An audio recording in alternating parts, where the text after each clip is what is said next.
자, 오늘은 앞으로 한 3시간 정도는 3시간에서 4시간 정도는 이제 허파에 대해서 이야기를 하게 될 거예요.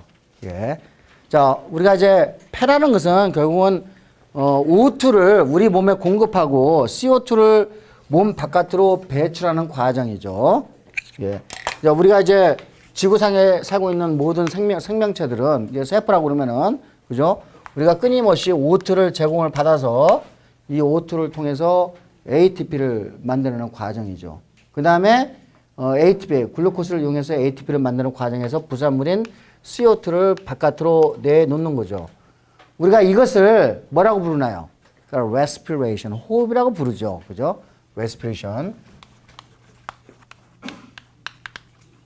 근데 요거는 이와 같이, 그죠? 세포 수준에서 일어나는 과정이란 말이에요.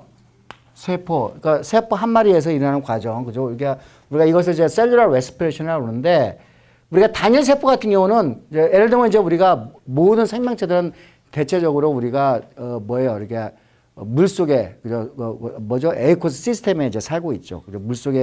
물속에 녹아져 있는 O2를 제공받고 물 속에다가 CO2를 내놓는 과정이란 말이에요. 그죠? 왜냐하면은 우리가 물이 없으면은, 만약에 우리가 어떤 세포가 그냥 공기에 노출이 되면은 가장 큰 문제가 뭐예요? 탈수 과정이 있기 때문에, 탈수가 되면은 우리가 생명체가 살 수가 없기 때문에 우리가 항상 이런 생명체들은 물 속에 잠겨 있어야 돼요. 예.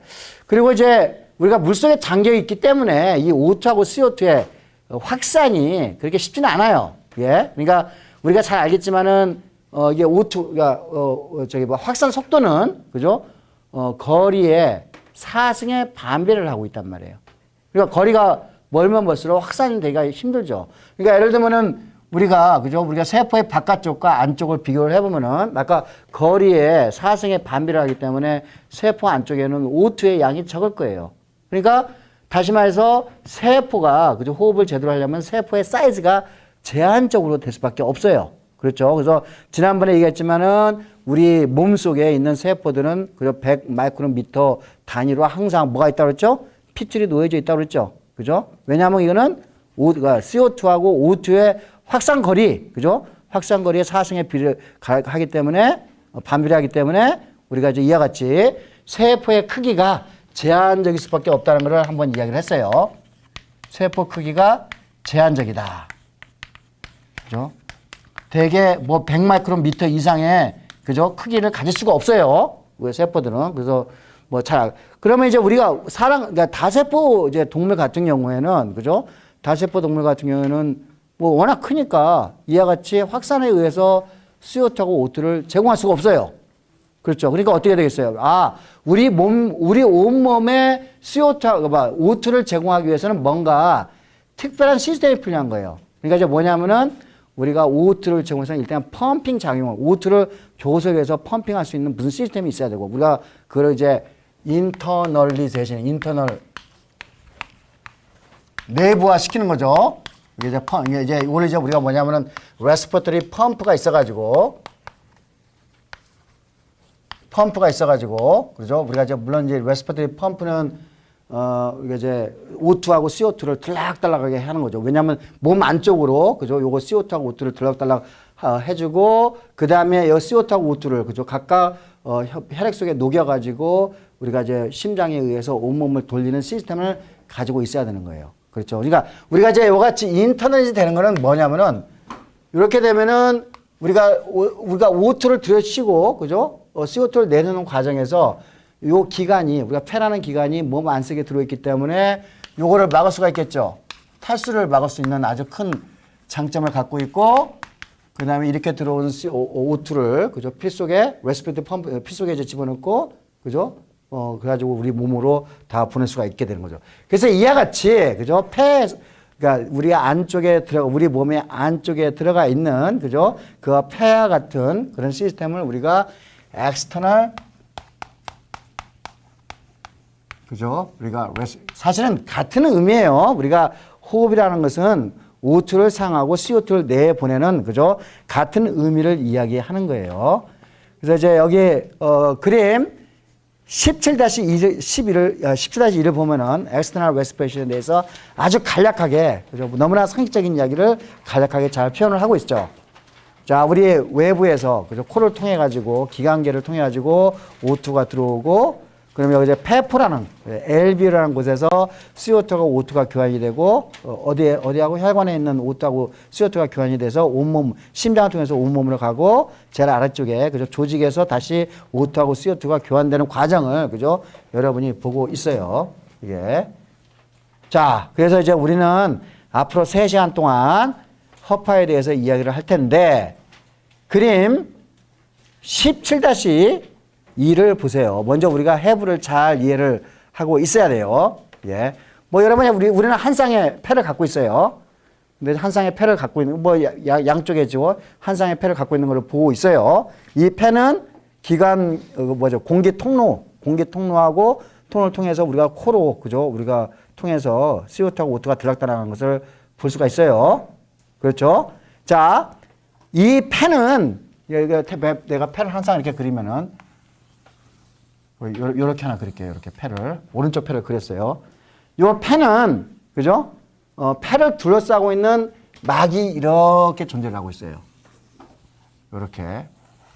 우리가 요 막을, 우리가 플로럴 멤브레인이라고 그러는데, 플로럴은 폐라는 뜻이에요. 허파이라는 뜻이에요. 그 다음에 요것도 이렇게, 그죠?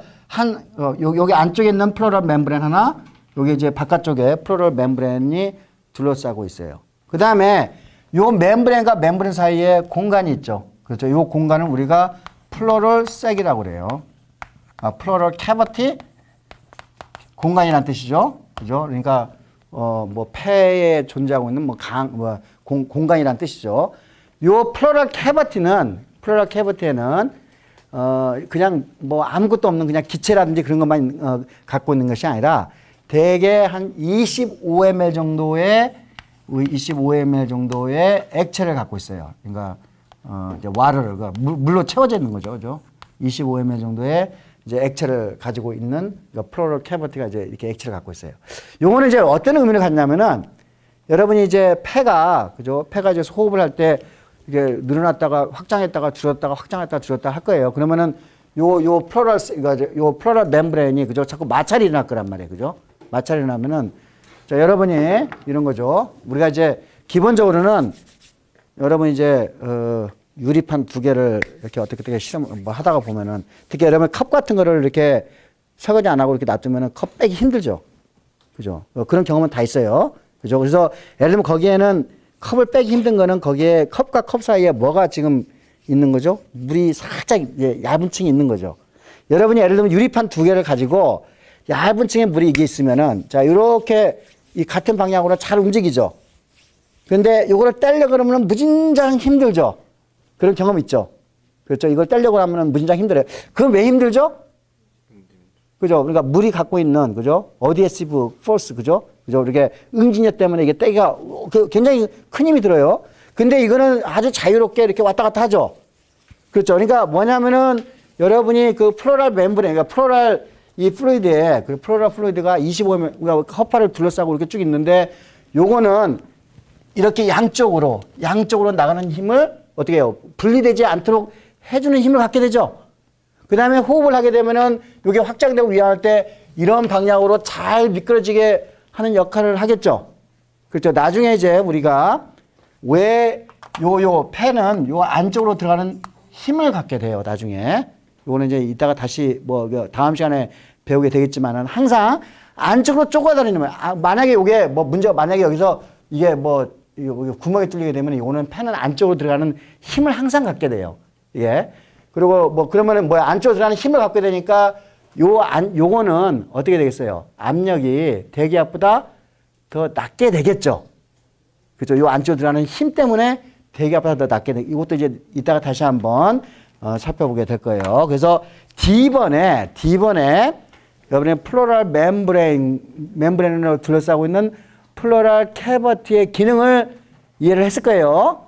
그렇죠? 왜냐하면 안쪽에 있는 멤브레인은 안쪽으로 들어가는 힘을 갖고 있는데 절대로 분리되지 않죠. 그 분리되지 않는 거는 25ml의 플루이드, 그죠? 액체가 있어가지고, 물에, 그죠? 응진료 때문에 안쪽으로 함입되지 않는 거예요. 이해를 했어요? 그렇죠? 자, 그 다음에 C번 그림을 봅시다. 이제 여러분은 본격적으로, 자, 아까 레스피레이터리 펌프가 필요하다고 했어요. 그죠? 우리가 오투가 벤틸레이션을 해야 돼, 이제. 환기를 해야 되는데, 요거는, 우리 건물에 환기 시스템 잘 돼 있잖아요. 그죠? 환기 시스템. 새로운 공기를 들이쉬고, 새로운 공기가 들어오고, 또 오래된 공기는 보내는 환기 시스템을 가지고 모든 건물은 다 갖고 있듯이, 역시 마찬가지로, 그죠? O2를 끊임없이 보내고, 들여보내고, CO2를 끊임없이 내보내야 되는 이런 환기 시스템을 갖고 있어요. 그 환기 시스템의 힘은 뭐에서 만들어지는 거죠?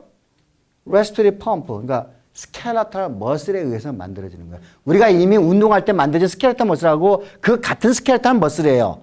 그죠? 근데 이거는 지금 호흡에 관계되는 스켈레탈 머슬이에요.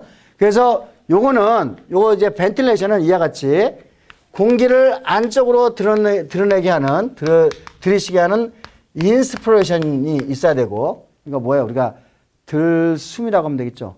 들어오게 하는, 그죠? 숨. 그 다음에 엑스프레이션. 날숨이 되겠죠? 그죠? 자, 요것은 이렇게, 그죠? 들이쉬고 내쉬고 하는 요런 호흡은 결국은 뭐에 의해서? respiratory pump, 그러니까 respiratory skeletal muscle에 의해서, 그러니까 호흡, 그죠? 호흡, 스켈레톤, 그러니까 골격근에 의해 가지고 요 벤틸레이션이 일어난다는 걸 여러분이 알고 있을 거예요. 자, 그러면 이제 벤틸레이션에 관계되는 요런 호흡에 관계되는 근육이 무엇이 있는가를 여러분이 한번 생각해 보자, 그죠? 자, 맨 처음에 여러분이 알고 있는 거는 그냥 횡격막 알고 있어요. 요거 스켈레톤 머슬이에요. 횡격막. 그죠? 우리가 이걸 다이애프램이라고 그래요.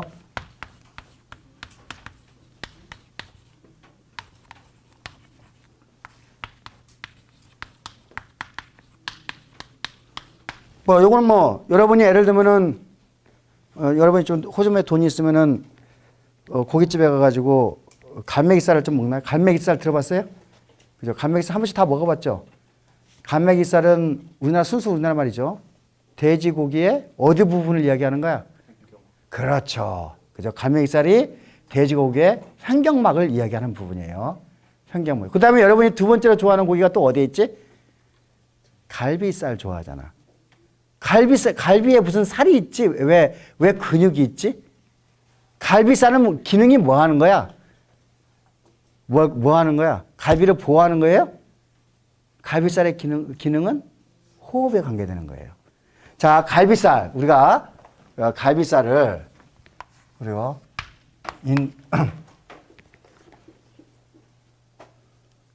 인터코스탈 머슬이라고 하는데,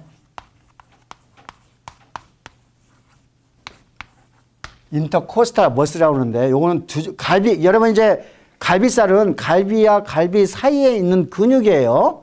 그렇죠? 골격근이에요. 여러분이 먹을 때, 그죠? 먹을 때 그 갈비와 갈비 사이에 있는 거 맛있게 지금 먹고 있는데, 그게 어떤 기능을 갖고 있는지 한번 생각하면서 먹을 필요도 있을 것 같아요.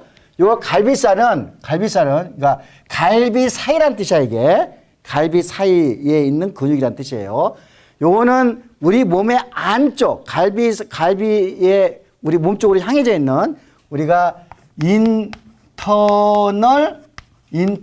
인터코스탈 머슬이 있고, 그 다음에 갈비 바깥쪽, 그죠? 엑스터널. 그러니까 갈비 안쪽에 있는 갈비 사이 근육이 있고, 갈비 바깥쪽에 있는 갈비 사이 근육이 두 종류가 있어요. 그렇죠? 그냥 여러분 해부학적으로 그냥 이해가 되죠. 그러니까 여러분이 갈비라는 놈은, 자, 내 척추 여기 있고, 여기에서 갈비가 시작이 돼가지고, 이 갈비 12쌍이 이렇게 모이죠. 어디에 모여요? 여기 어디에, 이게 무슨 빡닥이에요? 여기야, 뭐라 해야 되나? 스터넘이라고 하는데, 흉골. 가슴에 있는 뼈라는 얘기, 흉골. 그죠? 이렇게 이제 척추에서 시작해가지고, 이렇게 흉골에 모이죠. 그죠? 흉골에 모여가지고, 흉골에서 12쌍의 갈비가 이렇게 지금 모이고 있죠. 그냥 갈비 12쌍의 갈비가 모일 때, 갈비와 갈비 사이를 이렇게 연결시키는 근육을 뭐라고 했다고? 인터코스탈 머슬이라고 그랬어요. 갈비 사이 근육. 이 갈비와 갈비 사이인데 바깥쪽에 있는 거를 엑스터널 인터코스탈 머슬이라고 그러고 안쪽으로 있는 거를 우리가 인터널 인터코스탈 머슬이라고 그래요. 갈비 사이 근육 이해했어요. 그죠? 그냥 한국말로 그냥 갈비 사이 근육. 그죠? 갈비살. 그래. 갈비 사이 근 이렇게 이야기하는 게 여러분 그냥 쉽게 이해가 되죠? 자, 그 다음에 세 번째 근육 한번 봅시다. 세 번째 근육.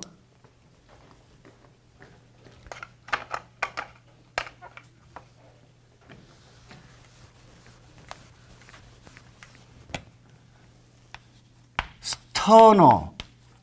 스터너는 여기 아까 내가 저 흉골, 그죠? 이게 스터늄이 우리가 여기에 있는 가슴에 있는 그죠? 우리가 골격을 스터넘이라고 한단 말이에요. 그죠? 스터너 클라이드 메스토이드라는 근육이 있어요. 이거 말이 좀 어려워. 그죠? 메스토이드. 자, 여러분이 그죠? C번 그림을 보세요. C번 그림.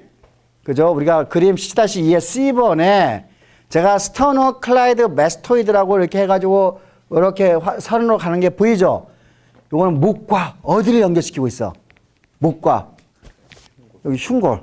하나는 또 어디? 여기 있는 거 무슨 이게 무슨 근이지? 무슨 뼈죠? 우리가 쇄골이라고 그러나? 그죠? 쇄골. 그냥 하나는 이 근육이 머리뼈에서 시작을 해가지고 그죠? 머리뼈에서 시작을 해서 어디로 연결됐죠? 흉골. 그죠? 흉골로 연결됐고, 하나는 머리뼈에서 시작을 해가지고 뭐하고 연결됐죠? 이렇게 연결된 거 보이고 있죠? 여러분 이거 보니까 보이고 있죠? 여러분이 지금 이거는 또 여러분 목살 좋아하잖아. 그죠? 여러분이 먹고 있는 목살이 뭐야? 여기 있는 게. 이게 스터노 클라이드 메스토이드라는 거예요. 그죠? 그러니까 나는 뭐 이렇게 이거를 뭐라고 표현하면 그러니까 그냥 목에 여기 머리뼈에서 이렇게 흉골까지 약간 빗갈려 가서 가는 근육이니까 우리나라 말로 하면 멋있게 하면은 목 빗근 하면은 그냥 쉽게 여러분이 이해할 수 있는 단어가 되는 거지. 맞나요? 목 빗근. 그렇죠. 목 빗근. 뭐 한자를 쓸 필요 없을 것 같아. 그러니까 이거는 머리뼈하고 흉골, 머리뼈하고 어디? 여기 쇄골을 연결시키는 근육이에요. 그렇죠. 그 다음에 네 번째, 이제 스터노클라이드 메스토이드라는 단어 알았어요. 그 다음에, 네 번째가 뭐냐면 스케일리니스. 스케일리스. 스케일리스. 그죠? 스케일리스라는, 근육이 있는데, 요거는 또 그림 보세요. C번 그림.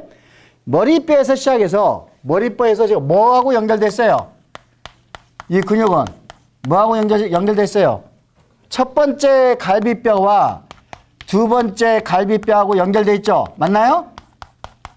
맞나요? 그렇죠. 그래서 우리가 이 근육을 그러니까 목하고 갈비뼈를 연결시킨가 목갈비근 하면 우리가 여러분이 그냥 뭐 한국말로 잘 이해할 수 있는 단어가 될 거예요. 그렇죠. 우리가 여러분이 지금 우리가 아까 respiratory pump에 필요한 respiratory 머슬에 필요한 근육이 지금 네 종류를 배운 거예요. 네 종류를 배운 거예요. 자, 마지막 하나 더 배워봅시다. 여러분이 있는 힘껏 숨을 내보내보세요. 한번 내보내봐. 여러분이 지금 어떤 근육이 작동하고 있지? 지금 배가 지금 뭐가 어떻게. 한번 내보내봐. 지금 내보내. 어떤 근육이 작동하고 있어? 복근이 작동하고 있죠. 맞아요? 앱도미널 머슬.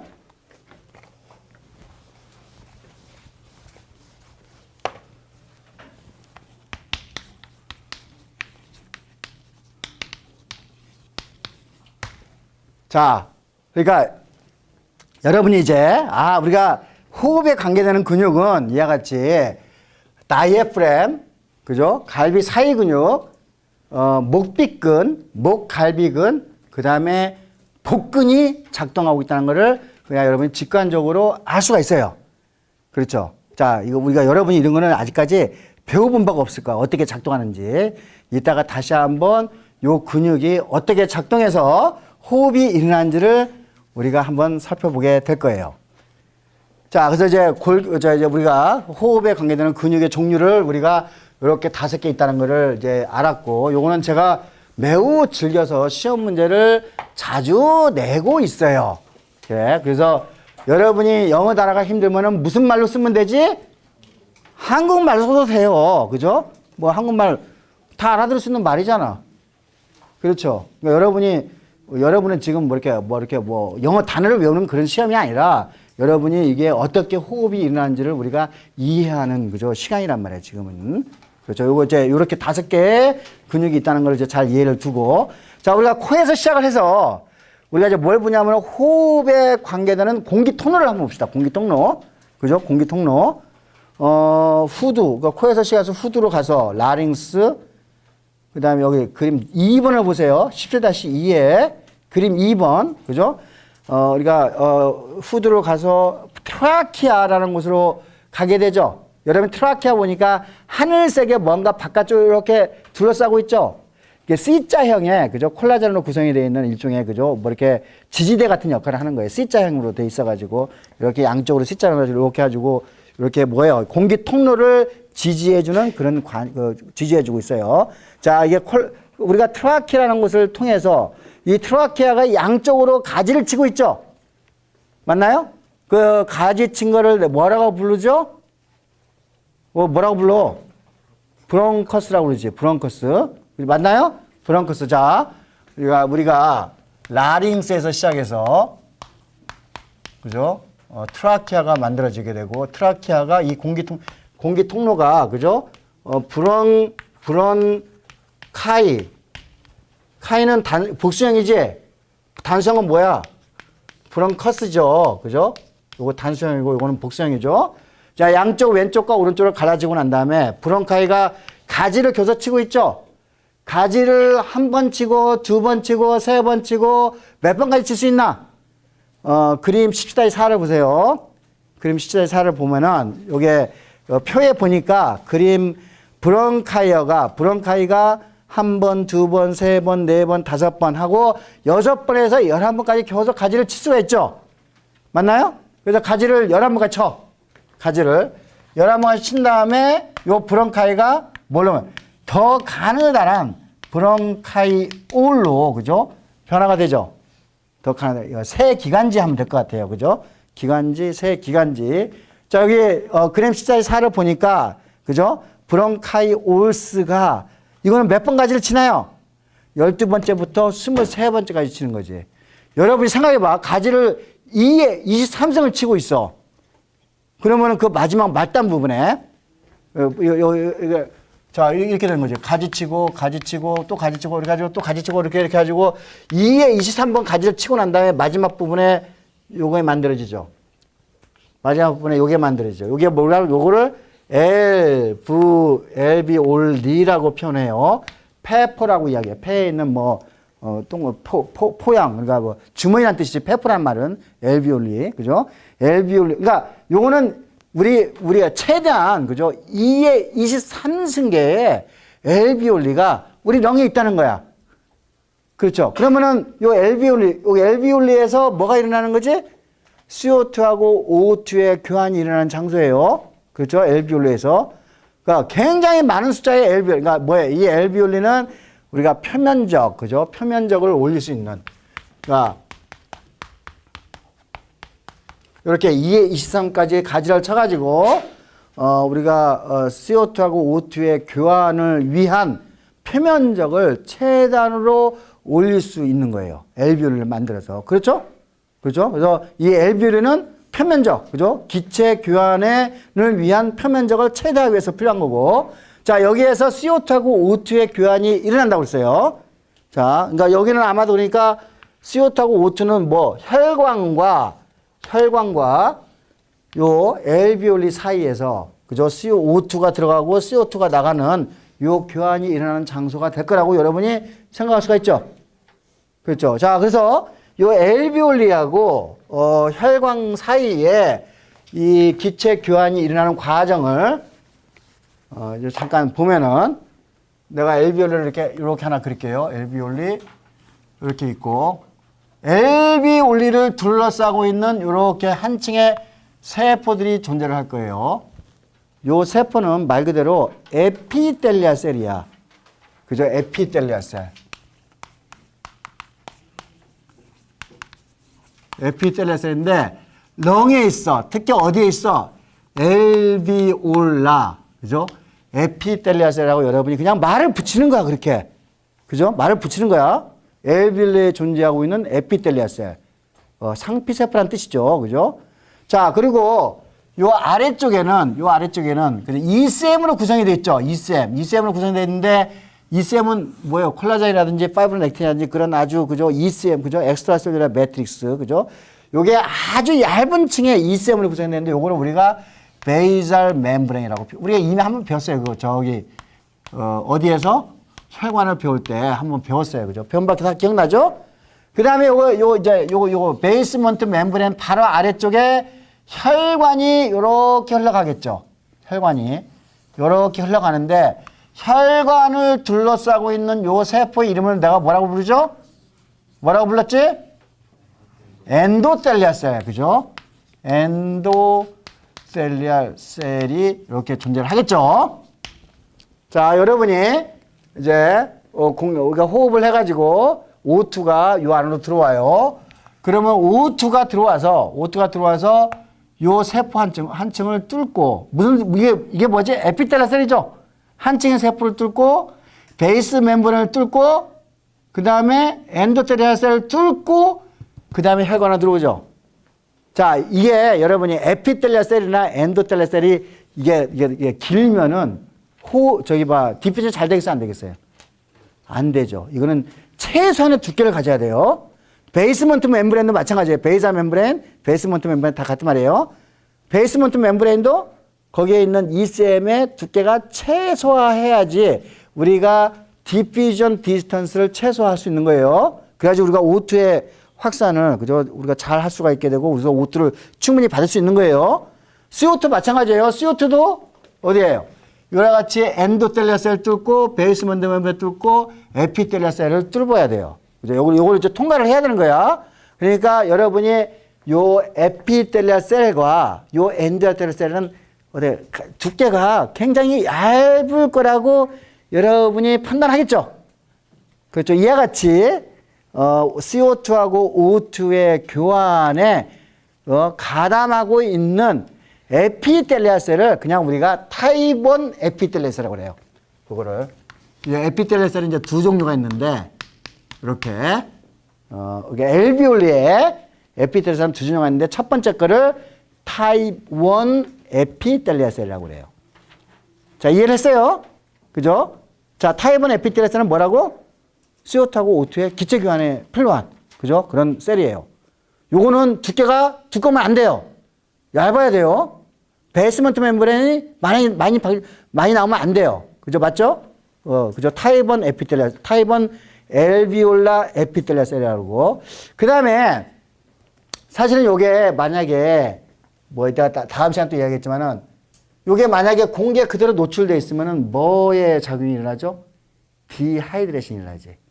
매우 위험하죠. 그러니까 어떻게 됐어요? 여기에는 얇은 층의 물이, 그죠? 아주 얇은 층의 물이 여기에 존재를 하겠죠? 그렇죠? 그러면 이 얇은 층의 물이, 여러분이 얇은 층의 물이 존재한다는 이야기는 나중에 다음 시간에 또 배우겠지만은 요게, 표면 장력에 의해서 안으로 들어가는 힘을 가지게 돼요. 그러면 뭐죠? 요렇게 안으로 들어가는 힘을 가지게 돼요. 이거 나중에 이야기를 하게 돼요. 그러니까 여기에는 요 안으로 들어가는 힘을 최소화시키기 위해서 또 뭐예요? 그러니까 왜냐하면 이게 가만히 놔두면 안으로 들어가는 힘을 가지게 되면은 나중에 확장하기가 힘들잖아. 확장이 힘드는데 요걸 이제 확장을 여러분이 예를 들면 이거 비눗방울 봐요. 비눗방울 불 때 힘들어요, 안 들어요? 힘이 안 들어요. 들어야 안 들죠. 근데 만약에 물방울이 있다 그러면은 여러분은 엄청난 힘을 줘야지 물방울만 구성이 되어 있는 방울이 만들어져요. 나중에 또 이제 다음 시간에 그거 봅시다. 비눗방울 불 때 별로 힘 안 들고 불 수 있죠. 만들 수 있죠. 그죠? 그러니까 여러분이 비누와 같은 계면 활성제를 물하고 섞으면은 요게 쉽게 여기다가 쭈그렸다가 쉽게 확장이 될 수가 있죠. 아, 그러니까 요 엘비올라, 에피텔리아 셀 중에서는 계면, 그러니까 비누와 같은 성분을 갖고 있는 계면 활성제를 만들어내는 세포가 있어야 되는 거예요. 이해했어요? 그렇죠? 그러니까 이제 여기에 한 층에 물이 있는데 여기에는 비누방울, 그러니까 비누하고 섞으면 이렇게 확장이 더 쉽게 되니까, 여기에서는 요 세포, 어느 종류의 세포에서는 계면 활성제, 그러니까 비누방울하고 똑같은 거야.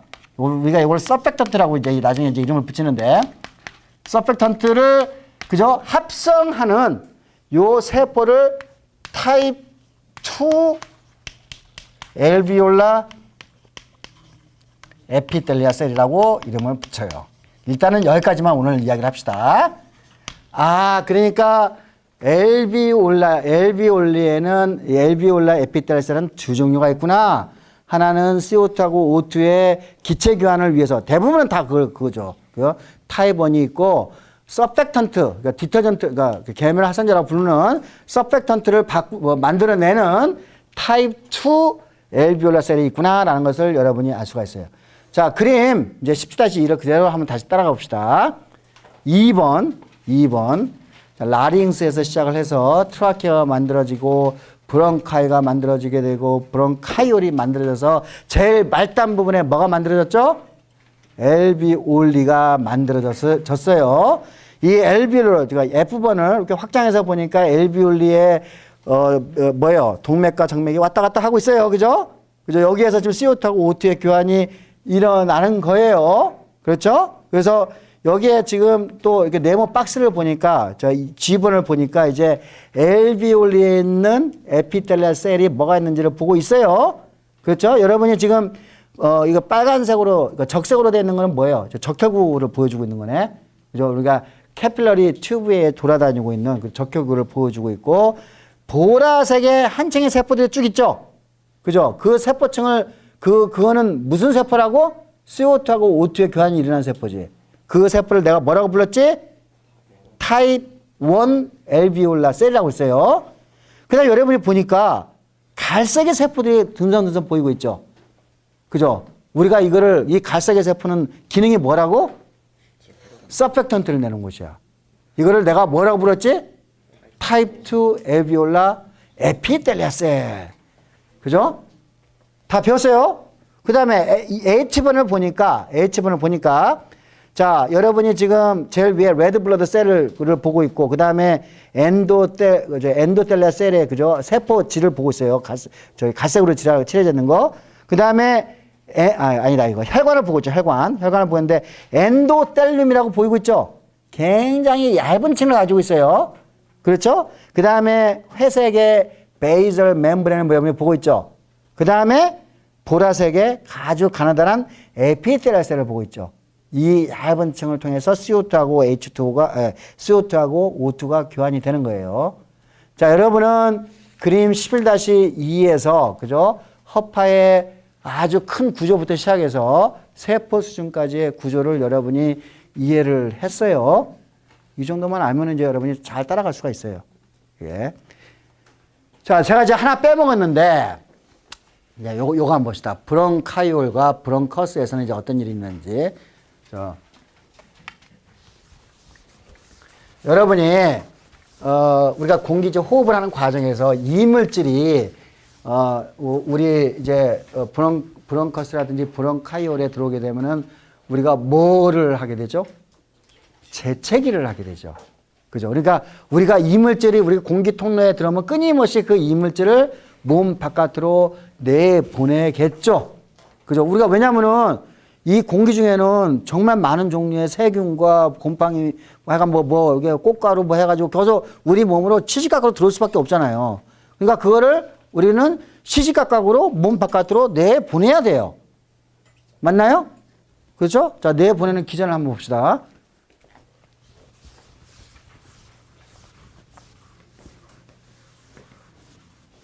자, 이거 공기 통로야. 내가 이거 공기 통로. 공기 통로예요. 이거 공기 통로. 이렇게 공기 통로를 둘러싸고 있는, 이제 우리가 이 공기 통로는 내가 어디 브론카이나 브론카이올의 표면을 덮고 있는 세포층이에요. 그러니까 내가 이 세포층을 내가 뭐라고 불렀지? 그냥 에피텔리아 셀. 요거는 브론카이올, 그죠? 브론카이올 혹은 브론카이, 그죠? 에피텔리아 셀이라고 하면 돼요. 자, 여기 에피텔리아 셀이 이렇게 존재를 하고 있어요. 자, 공기 통로인데, 자, 이 세포들을 이렇게 들여다보니까 얘네들은 여기에, 이게 뭐예요? 털을 갖고 있어, 털. 세포의 털을 뭐라고 부르죠, 우리가? 세포에 존재하는 털 있잖아. 그걸 뭐라고 불러요? 실리아라고 부르잖아, 실리아. 들어봤죠? 실리아. 플라젤라, 실리아. 플라젤라는 운동하는데 필요하고, 실리아도 물론 운동하는데 필요하지만은, 실리아. 들어봤죠, 그죠? 실리아. 튜블린 가지고 구성이 되어 있는 실리아가 존재를 하고 있어요. 이렇게. 에피텔리아 셀에 함층에 이렇게 실리아를 존재를 하고 있고, 요 실리아가, 요게, 만약에 그냥 공기에 노출되어 있으면 이거 움직여봤자, 우리 뭐 이렇게 많은 물질들을 위로 못 올릴 거예요. 그러니까 이걸 올리려면은 여기에 살짝 여기에 액체에 이렇게 잠겨 있어야 되겠지. 이렇게.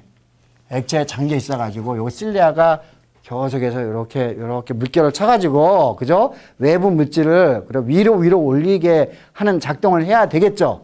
그렇죠. 그러니까 여기에는 지금 뭐예요? 이게 실리아 주변에는 아마도 뭔가 그 액체 성분이 있어야 될 테고, 그 액체 성분을 우리가 뮤커스라고 그래요.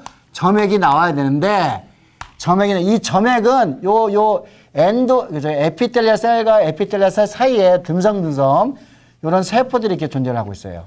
이런 세포들이. 여기에서 뮤커스를, 요 세포들에서 뮤커스를 이렇게 방출을 하면은 뮤커스로 실리아가 뮤커스로 둘러싸게 되고, 그러면은 요 뮤커스에, 그죠? 뭐 이렇게, 묽은 뮤커스를 통해 가지고 계속 이 뮤커스를 위로 올리게 되면은 뮤커스에 잠겨 있는 여러 가지 세균이라든지 그런 것들을 우리가 청소할 수 있어요. 그죠? 그죠? 우리가 이거를, 뮤코실리어리, 에스컬레이트라고 해요.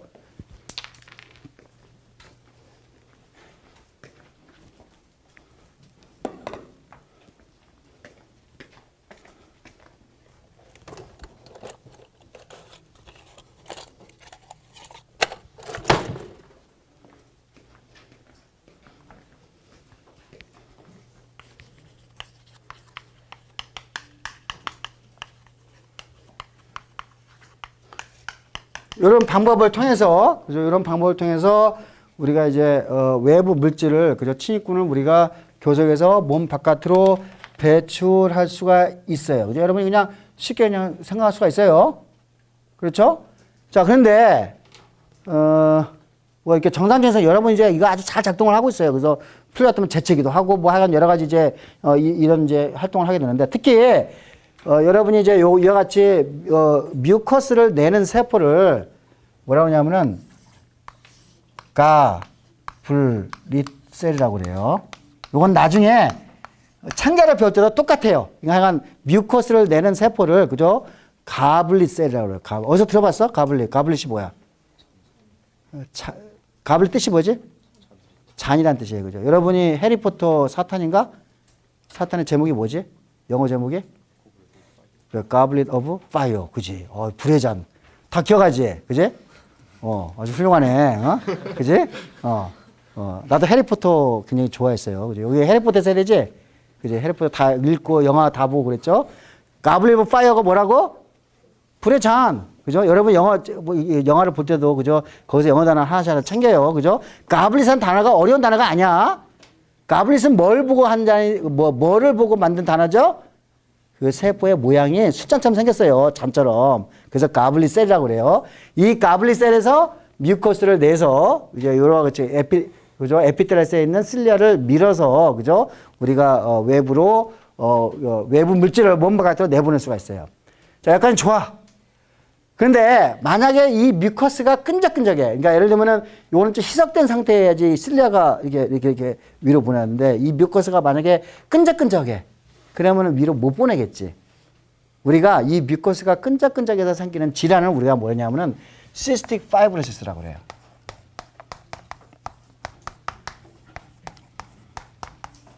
요거는 이제 시스틱이라는, 요거는 이제, 주머니란 뜻이에요. 소낭. 그죠? 주머니를 갖고 있는데, 아마 이제 뭐 이렇게 조직이 뭐 이렇게 문제가 돼가지고 물주머니를 갖고 있게 되고 그 다음에 주변에 있는 여러 가지 문제가 생기는 주변에 있는 조직에서 섬유화가 일어나는 그런 걸 우리가 낭포성 섬유증이라고 그래요.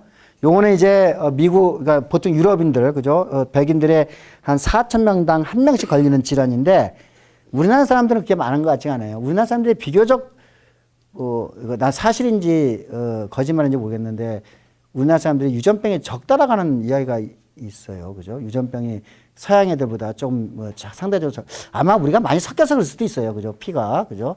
우리가 이제 전염도 많이. 하여간 어쨌든 이게 이제 시스틱 파이브리스는 우리나라에 이렇게 많은 발생 빈도가 이렇게 높지 않은 것 같은데, 약간 서양 애들은 한 4,000명당 한 명 정도가 걸려요. 꽤 빈도가 높은 질환이에요.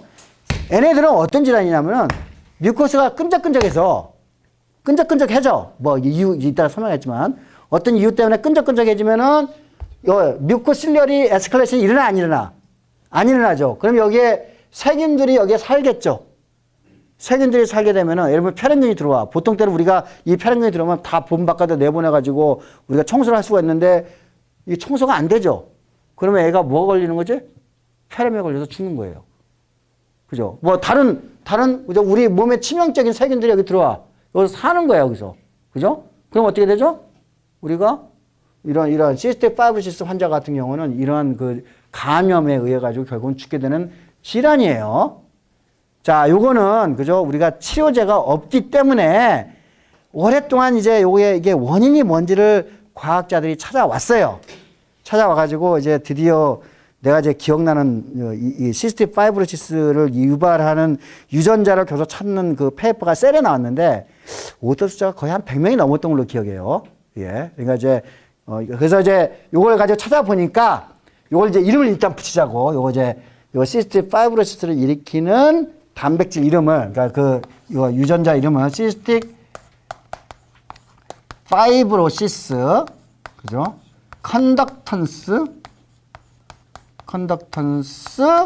레귤레이터라는 이름을 요거는 아마 아이온하고 뭐가 그 아이온들이 들락달락하는 거하고 관련돼 있다는 걸 알고 있었기 때문에 이게 전도 그죠? 이게 뭐 아이온하고 관계되는 이름이죠. 그래서 이렇게 가지고 CFTI라는 그죠? 다소 좀 생소한 이름의 유전자를 이름을 붙여놓은 거야. CFTR 트랜스 멤브레인이다. CFTR 트랜스 멤브레인이 빠졌다.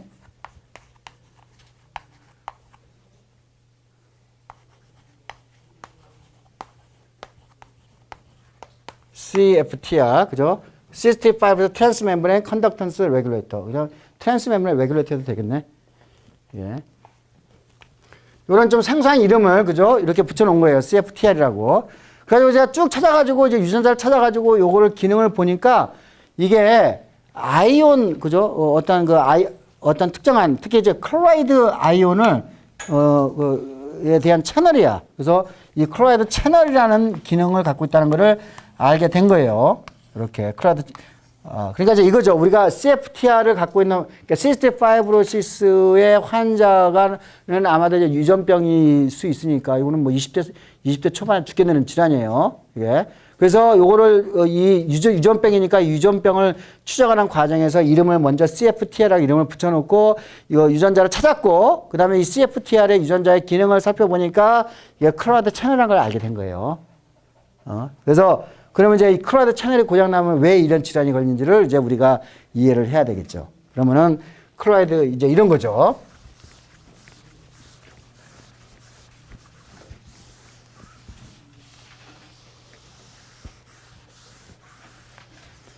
자, 여기에 그죠? 에피텔리아 셀이 있고 여기에 실리아에 이렇게 그죠? 뮤커스로 이렇게 둘러싸고 있어요. 자, 우리가 이 뮤커스만 있으면 끈적끈적이기 때문에 물이 여기에 들어가야 돼요. 근데 이제 예를 들면은 여기에 클로라이드 채널이 이렇게 존재를 해요. 클로라이드 채널이 존재를 하게 되면은 클로라이드가 이렇게 요 바깥으로 나가게 돼요. 그럼 클로라이드 나가게 되면은 Na 플러스도 덩달아서 요렇게 요거는 이제 이따가 다시 교과서를 보겠지만 Na 플러스도 클로라이드 나간 거 맞고 왜냐하면 밸런스를 그러니까 아이온들 밸런스를 맞추게 되면 Na 플러스가 나가게 되고 혹은 여기에 이걸 따라가지고 물이 같이 나가게 돼요. 그죠? 그러니까 클로라이드 채널의 작동은 뭐냐면은 클로라이드를 세포 바깥쪽에 Na 플러스를 세포 바깥쪽에 그 다음에 물을 세포 바깥쪽에다가 내보내는 역할을 하게 되는 거예요. 그럼 뮤커스가 희석이 되겠죠. 희석이 되면은 실리아가 잘 작동을 해서 우리가 원하는 대로 가고 있어요. 원하는 대로 우리가 여러 가지 세균이라든지 외부 물질들을 우리가 아까 뮤코실리얼이 에스컬레이션을 통해 가지고 제거를 할 수가 있는데, 자, 만약에 돌연변이가 일어나가지고 클라우드 채널이 작동이 안 돼. 클라우드 못 나가. Na 플러스 못 나가. 물 못 나가. 그럼 끈적끈적한 뮤코스밖에 안 남죠. 그러면은 실리아가 제대로 작동을 못하게 되는 거죠. 실리아가 못하게 되면 뮤코스가 끈적끈적한 상태에서 여기에 세균들이 살게 되고, 이 세균은 우리 몸 바깥으로 못 나가게 되니까 이거는 세균의 온상이 되는 거죠. 그렇죠. 자, 이런 이유 때문에, 그러니까 클로라이드 채널이 고장 나면은 이런 이유 때문에 어때요? 우리가 공기 통로에 세균들이 살게 되는 거예요. 그렇죠. 굉장히 위험한 질환이에요. 그죠? 시스틱 파이브로시스는. 그래서 이걸 이제 잠깐 들여다보면은, 그림 17-5를 보세요. 17-5를 보니까, B번에 보니까, 에피텔리아 셀에, 공기 통로에 있는 에피텔리아 셀에 뭐가 지금 존재하고 있죠? 실리아 보고 있어요, 실리아? 그죠? 이 실리아를 통해 가지고 지금 위에 지금 먼지 같은 게 계속 에스컬레이션 돼가지고 위로 올라가고 있어요. 그죠? 그 다음에 여기에 뮤코스 내는 거, 여기에 지금, 갈색으로 되어 있는 요 뮤코스 내는 세포 이름이 뭐라고 그랬지? 가블리스야. 숫잔세포가 있죠. 그죠? 그래가지고 이렇게 원래 가. 그런데 이렇게 가기 위해서는 이제 C번의 메커니즘을 한번 봅시다. C번. 1번 보세요. 1번. 요거는 이제 우리가 세포 안쪽에서, 그러니까 몸 안쪽에서, 그죠? 이제 몸 안쪽으로 향해져 있는 멤브레인이에요. 어디? 에피텔리셀 멤브레인이야. 맞아요?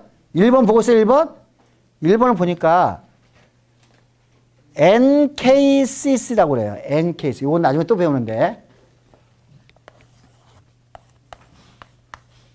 NKCC라고 그래요. 그러면은, 자, Na 플러스가, Cl 마이너스가 두 개가 들어가요. 그러면 요게 밸런스를 맞추기 위해서 Na 플러스 하나, 그 다음에 K 플러스 하나를 이렇게 집어넣어요. NKCC 채널이라고 하면 되겠네요. 그죠? NKCC 채널. 이렇게 들어가면은, 자, Na 플러스는 우리가 소듐 포테슘 펌프를 통해 가지고 다시 몸 바깥으로 내보낼 수가 있죠. 그죠? 여기 K 플러스고, 그러면 여기서 ATP 사용해서 요 소모해 가지고, 그죠? 하는 거를 우리가 소듐 포테슘 펌프를 통해서, 그죠? 이렇게 할 수가 있고, 그 다음에 요 K 플러스는 이렇게 K 플러스 채널, 우리가 알잖아요. 그죠? 리키프, K 플러스 채널이 항상 있잖아. K 플러스 채널을 통해 가지고 다시 세포 바깥쪽, 그러니까 Na 플러스 세포 바깥으로 나가고, 이렇게 K 플러스 세포 바깥으로 나가고, 그 다음에 다시 이걸 집어넣으면서 Cl 마이너스 두 개를 이렇게 세포 안으로 집어넣을 수가 있어요. 에피텔 셀에. 그러면은 요 Cl 마이너스는 어떻게 돼요? 이렇게 Cl 마이너스는 이렇게 다시 바깥으로 나가게 되죠. 그죠? 여기에 보니까 교과서 2번이에요. 그래서 Cl 마이너스는 클로라이드 채널, CFTR. 그죠? 이 클로라이드 채널을 통해서 우리 몸 바깥으로 나가게 되는 거예요. 몸 바깥으로 나가게 되고, 그 다음에 3번 Na 플러스하고 H 플러스가 세포 사이에 우리가 이거를 페라셀룰라 패드웨이라고 그래요. 이거를 세포 사이 이렇게 가는 거를, 그죠? 페라셀룰라 패드웨이를 통해서, 그죠? 패드웨이를 통해서 이제 Na 플러스하고 물이 이렇게 몸 바깥으로 나가게 되고, 그러면은 어떻게 돼요? 뮤커스가 희석이 되게 돼서 잘 작동이 되는 거예요. 그렇죠? 이제 이해했어요? 자, 만약에 여기에서 CM-가 돌연변이가 일어났어. 요거 이제 아까 시스틱 파이브로시스는 내가 무슨 병이라고 그랬지? 유전병. 그죠? Familial disease. 그죠? 이야기했어요. 그죠? 유전병이에요. 그러니까 CFTR이 고장나면은 Cl-가 못 나가게 되고, Na 플러스 못 나가게 되고, H2O 못 나가게 되고, 뮤커스가 끈적끈적해지는 질환에 걸리게 되는 거죠. 그죠? 그러면은 폐병에 걸려가지고 죽는 질환이에요. 아주 젊은 나이에 죽게 돼요. 약이 없어요. 근본적으로 치유하려면 어떤 방법이 있어요? 지네릭 뭐예요? 진 테라피밖에 없는 거예요, 사실은.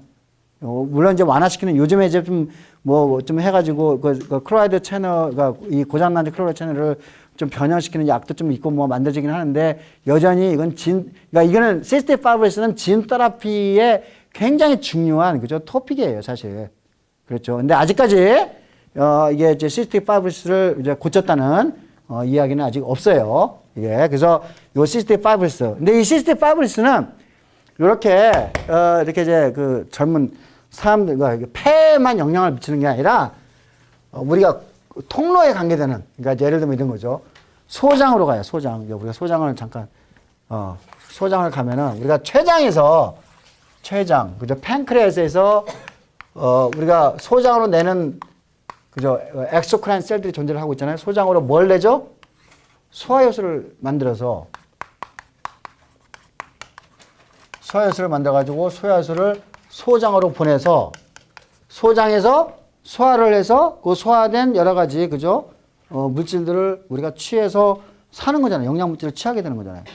근데 요 이제 췌장에서 소호전하고 하는 관이 있을 거예요. 그죠? 그죠? 요 관에도 역시 마찬가지로 에피텔리얼 셀들이 존재를 하겠죠. 여기에도 뭐가? 가블리 셀들이 존재를 하겠죠. 여기도 역시 마찬가지로 갈 때 여기에 이렇게 그죠? 뮤커스가 존재를 하게 될 테고 그래서 요 힘을 이렇게 아주 이렇게 흘러가야 되는데 여기에서 만약에 클로라이드 채널이 고장 났어. 그럼 뮤커스가 어떻게 되지?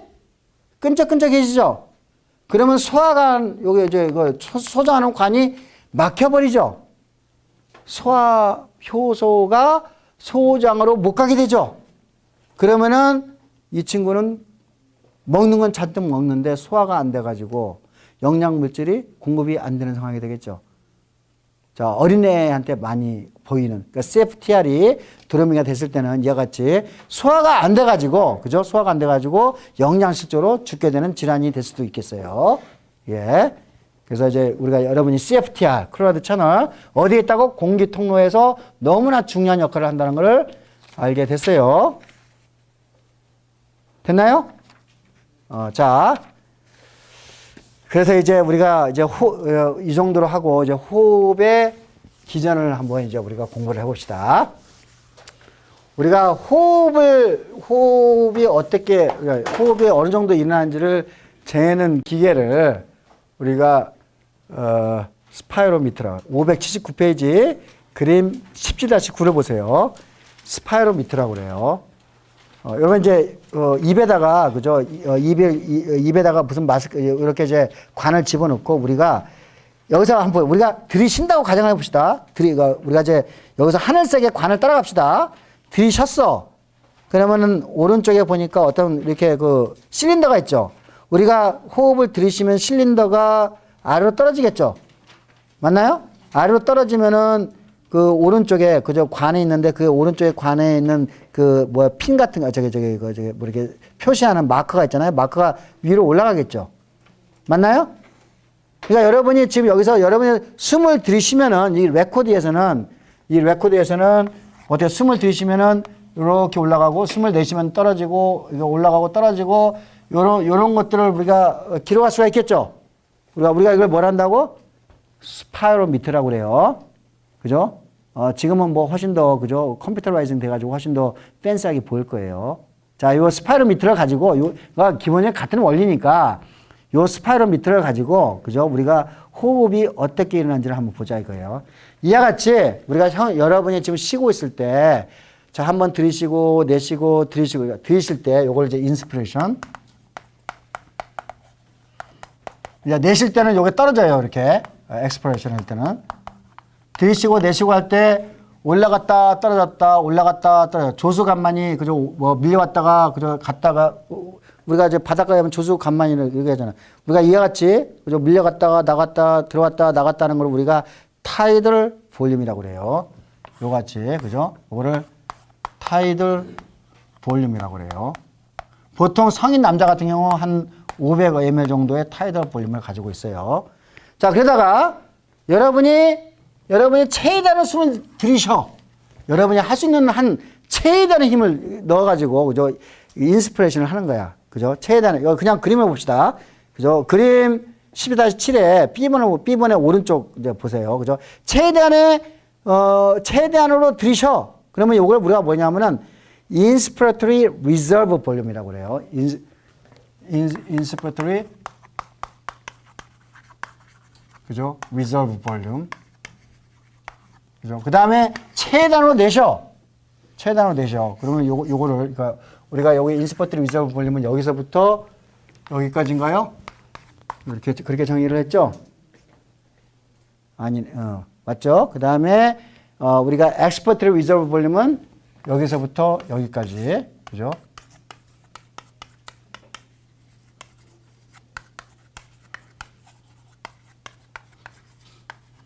이렇게 정의를 했어요. 그 다음에, 뭐 이제 기본적인 이제 아이들은 알았으니까 이제 여러분이 교과서를 따라갈 수 있어요. 그 다음에 우리가 요게 숨을 들이쉬고 할 때는 경우는 엘비올리가, 그죠? 우리가 수축이 이렇게 그 안쪽으로 들어갔다가 바깥으로 팽창됐다가 들어갔다가 팽창되는 부분인데 요 공기 통로에 존재하고 있는 요 기체는, 그죠? 완벽하게 몸 바깥으로 못 나가죠. 그죠? 그래서 공기 통로에 남아있는 공기를 우리가 남아있는 공기, 잔기량이라고 그래요. 그래서 우리가 그걸 residual volume이라고 그래요. residual volume이라고 그래요. 잔기량, 그죠? 그래서 여기 보니까 잔기량은, 그죠? residual volume은 우리 허파에, 그죠? 남아있는 공기, 그 한 1200ml 정도 갖고 있어요. 그래서 우리가 그러니까 이거죠. 그러니까 우리가 인스피레이션 최대를 하고 엑스피레이션 최대를 해도 여전히 우리 허파에는 우리가 완전히 공기를 다 내찌지 못하고 우리 허파에 남아있는 공기를 residual volume이라고 표현을 하는 거예요. 근데 여러분은 이제 호흡의 능력은 우리가 완벽하게 들이쉬고 완벽하게 내쉬고 났을 때 그 볼륨이 되겠죠. 운동선수 같은 그 폭이 작고, 그죠? 폐에 문제 있는 사람들은 그 볼륨이 작겠죠. 우리가 그것을 vital capacity라고 그래요. 여기서부터 여기까지.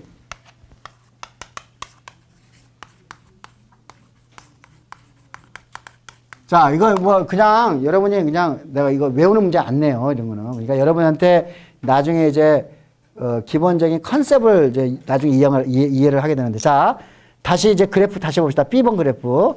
첫 번째, B번 그래프 보니까 제일 왼쪽, B번의 왼쪽의 상단 부분, 왼쪽 상단 부분 보니까 동그라미를 해가지고 이렇게 표현하는 거 있죠? 그죠? 그걸 봅시다. 자, RV가 뭐예요? 여기서 RV. Residual Volume이에요. 그죠? 요거는 이거 뭐죠? 우리가 숨을 다 내쉬고 난 다음에도 어디 허파에 여전히 남아있는 공기 양이에요. 왜 남아있다고 그랬지? 공기 통로가요. 통로에 있는 공기는 우리가 다 보낼 수가 없으니까 하는 거예요. 그죠? 공기 통로에 남아있는, 그죠? 장기량이에요. RV라고 그러죠? Residual Volume. 그 다음에 우리가 최단으로 숨을 내셨잖아. 우리가 그래, expiratory, 뭐죠? expiratory reserve volume이라고 써요. 맞나요? 그 다음에 tidal volume이 있고, 그 다음에 inspiratory residual volume. 그렇게만 여러분이, 그죠? 기본적인 컨셉을 갖고 있으면은 우리가 나중에, 이제, 뭘 배우는데 어렵지 않아요. 됐어요? 자, 여기까지 잘 따라서 이제부터는 이제 스켈레탈 머슬, 그러니까 레스피레이터리 스켈레탈 머슬이 어떻게 호흡에 관련한지를 이제 한번 살펴보죠. 자, 우리가 기본적인 거 이거예요. 인스피레이션에 관계되는 머슬과 인스피레이터리 머슬이 있을 테고 엑스피레이터리 머슬이 존재를 할 거예요. 근데 기본적으로 이거예요. 예를 들면 여러분이 쉬고 있을 때는 복잡하게 갈 필요 없이 그냥 다이애프램 봅시다. 다이애프램. 허파가 이렇게 있어요. 이렇게 있으면 다이애프램. 요 밑에 있는 요걸로 이렇게 다이애프램이라고 하는데, 그죠? 자, 우리가 이제 쉬고 있을 때는 요게 릴렉세이션 됐을 때는 요 형태를 갖고 있어요. 그죠? 그러다가 여러분이, 그죠? 인스피레이션을 하게 되면은 어떻게 되죠? 수축이 돼요. 다이애프램이 수축이 되기 시작하면은 그러면 이쪽으로 이렇게 가게 되면은 렁의 볼륨이 커지게 되죠. 렁의 볼륨이 커지게 되면은 공기가 안으로 들게 되는 거죠. 우리가 인스피레이션이에요. 그 다음에 우리가 뇌에서 아무런 자극을 안 줘. 그러면 가만히 놔두면은 어떻게 되지? 릴렉세이션 되잖아. 다시 원래 위치로 올라가겠죠. 그렇죠. 그러니까 여러분이 엑스프레션 하는 거는 우리가 머릿속에서 무슨 모터 뉴런을 액티베이션 시키는 게 아니에요. 그냥 시그널을 끊어버리면 되는 거야. 그죠? 그러니까 대개 엑스프레션은 그냥 여러분 쉬고 있을 때는 뭐예요? 우리가 패시브한 거죠. 여러분이 의식하지 않은 상태에서는, 그죠? 아무런 모터 뉴런이 연결되지 않아도 그냥 저절로 릴렉세이션이 되는 상황인 거예요. 그죠? 그래서 우리가 이거를 패시브 엑스프레션이라고 그래요. 자, 우리가 액티브, 그러니까 이제 우리가 인스피레이션과 그죠? 할 때 이게 이 다이애프램이 한 70%를 관장하고 있어요. 다이애프램이. 자, 두 번째는 나머지 30%는 누가 하냐면은 여기에 요거 있는 놈 있죠. 그죠? 스토노클라이도 메스토이드라는 놈. 자, 요 놈은 흉고라고 연결되어 있죠. 쇄골하고 연결되어 있죠. 자, 우리가 인스피레이션 할 때 요거 근육이 짧아져. 근육이 짧아지게 되면은 흉고를 위로 올리죠. 그렇죠? 쇄골을 올리죠.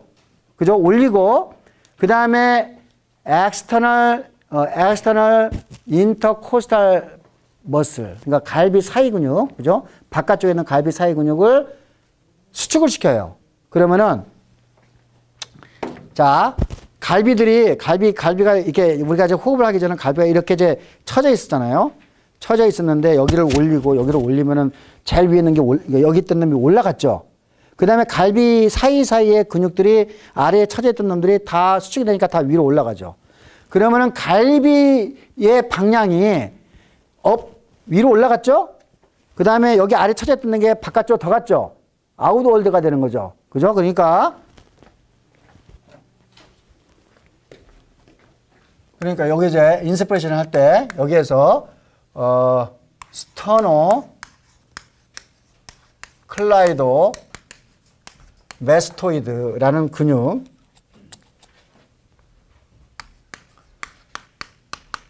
메스토이드 혹은 스케일리니스, 그죠?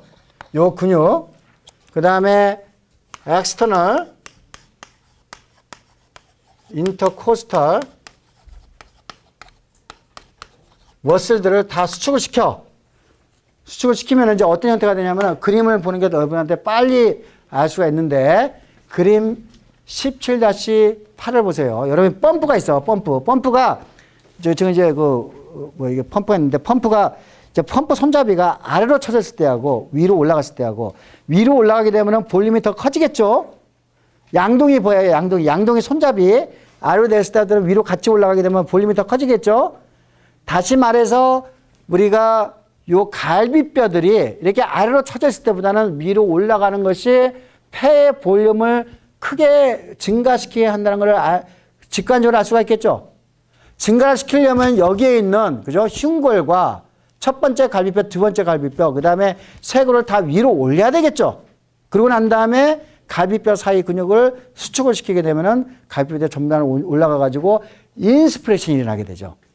그러니까 우리가 이런 거예요. 내가 생각을 해가지고 내가 인스피레이션 최대한 하고 있어. 그러면은 물론 다이애프램도 우리가 의식해가지고 그걸 수축을 시키고, 요거 수축시키고, 요거 더 수축시키는 거야. 그러면 최대한으로 인스피레이션이 일어나게 되는 거죠. 맞나요? 그렇죠. 요 네 가지 근육이 작동해가지고 인스피레이션이 일어나게 되는 거예요. 이거는 액티브하게 일어날 수가 있는 거죠. 액티브하게 인스피레이션을 할 수가 있는 거예요. 보통 쉬고 있을 때는 의식하지 않아도, 그죠? 이렇게 다이애프램이나 이런 것들이 다 이제 액티베이션 돼가지고 갈 수도 있겠지만은, 여러분이 의식을 하게 되면 더 모터 뉴런을 여기다가 더 동원을 시켜가지고 더 인스피레이션을 시킬 수가 있는 거예요. 이해했어요? 근데 엑스프레션을 봅시다. 엑스프레션은 요거 꺼버려. 요것도 꺼버려. 그러면 어떻게 돼? 아래로 쳐져 있죠, 지금 갈비뼈가. 아래에 쳐져 있는 상태에서 인터널 인터코스탈 머슬을, 그죠? 수축을 시켜요. 그러면 아래 처진 데에서, 요 처진 데에서 이 근육이 수축이 되니까 갈비뼈들이 아래로 내려가게 되지. 그럼 볼륨이 어떻게 되죠? 작아지게 되지. 맞나요? 그 다음에 여러분이 애도미널 머슬을 보세요. 여기. 지금 여러분이 숨을 내쉬어봐요. 지금 뭐가 작동하고 있지? 복부 근육이 작동하고 있지. 자, 이 복부근은, 어떤 일이 하냐면 내가 복부근을 당기잖아. 당기면은 그 부분에 당기면은 여기 당기면서 여기에 있는 내장들이 그죠? 공간이 없으니까 어디로 가요? 위로 올라가겠죠. 위로 올라가면 허파 위로 올라가게 됐지. 허파에 그 밀리잖아 그러면요. 그럼 허파가 갖고 있는 볼륨이 떨어지겠죠. 그죠? 그러면 더 많은 공기를 바깥으로 내보내겠죠. 아, 그러니까 여러분이 자 다시 정리하면은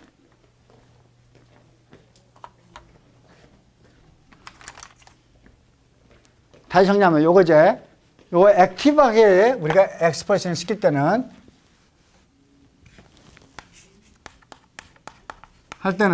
첫 번째 뭐 한다고?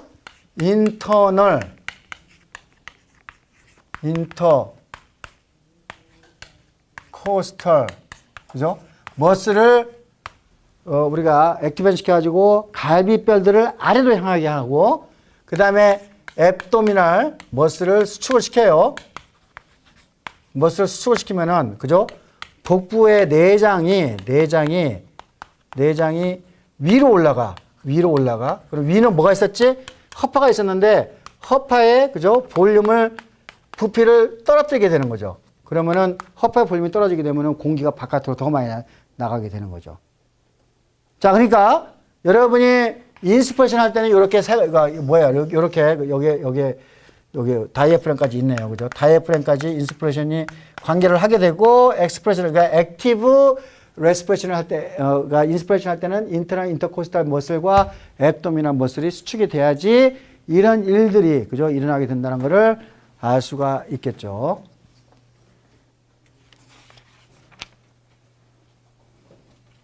자, 다시 제가 굉장히 자주 내는 문제예요.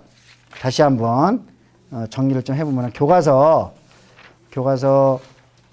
571페이지 그림 17-2의 C번에 그죠? 근육 이름을 꼭 굳이 영어로 안 해도 돼요. 한국말로 써도 내가 답은 다 맞춰서 주니까 그죠? 자, 어쨌든 근데 자, 여러분이 지금 몇 가지 근육을 배웠는데 다이애프램 배웠고 다 기억나죠? 여기 보니까 C번에 보니까 제일 하단 부분에 muscle of expiration, muscle of inspiration 해가지고 나와 있죠? 그죠? 하단 부분에 내가 보니까 아까 muscle of expression이 아까 abdominal muscle과 intercostal muscle 두 개가 그죠? expression에 관계된다고 이야기했잖아요. 그죠? 이제 이게 무슨 의미인지 알겠죠? 그렇죠? 요거 내가 매우 자주 잘 물어보는 문제니까 잘 정리를 해가지고 머릿속에 챙겨 넣으시기 바랍니다. 특히 이제 예를 들면 이제 뭐 이런 문제를 낼 수가 여기에 보면은 영화 중에 바람과 함께 사라지다라는 영화 본 사람이 있나요? 여러분은 본 사람이 없을 것 같긴 한데 본 사람 있어요? 한번 손 들어보세요. 그런 고전 영화는 안 보는구나. 예, 바람과 함께 사라지다. 거기 보면은 그 이제 여자 주인공이 이제 하여간 어디 무도회를 가야 돼. 근데 이제 옛날에 그 여자들이 이제 무도회 갈 때 무도회 복 있잖아요. 이렇게 이렇게 자기가 날씬하게 보여주기 위해서 이렇게 무도회 복장을 입어야 될 거 아니야. 근데 그 입는데 그게 심히 날씬하게 보여야 되기 때문에 자기가 이제 그 옷을 입으려면은 익스프레션을 막 해야 될 거 아니야. 이제 앱도미널 머슬을 뭐 한 그런 문제가 여기에 있는데 내가 이제 여기에 있어요. 여기에 우하라가 이제 그 무도회 옷을 입을 때 뭐 호흡을 어떻게 해야 되고 뭐 해야 되는데 이때는 어떤 근육이 작동하는가라고 물어보는 문제가 있어요. 그거 다 잘 준비해 두세요. 예. 어디에? 컨셉 체크에 그런 문제가 있어요. 예. 자, 오늘 여기까지 합시다.